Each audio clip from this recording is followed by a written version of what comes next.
Yung isang sikreto ko kung bakit masarap yung pansit no.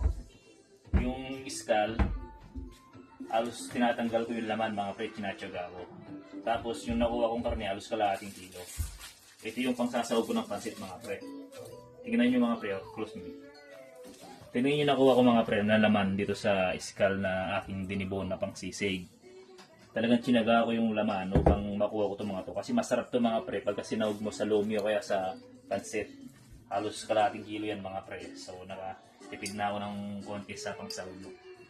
Ayan, ganyan ang ginagawa ko mga pre. Ayan, dinidibong ko siya. Tingnan mo ito, i-close mo ito. Dinidibong ko talaga siya mga pre. Kinukuha ko yung mga singit na mga laman nandyan pa. Ayos na, di ba?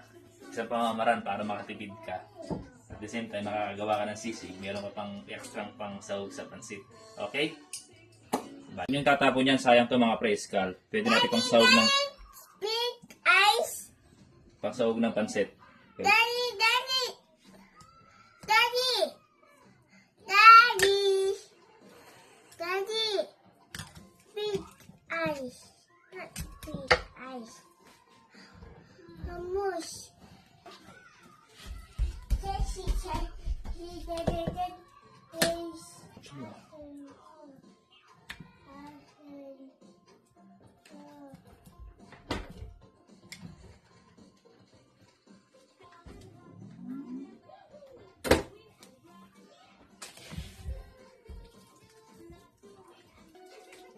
I-zoom mo ito.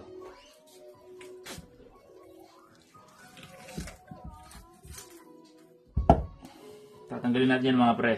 Okay?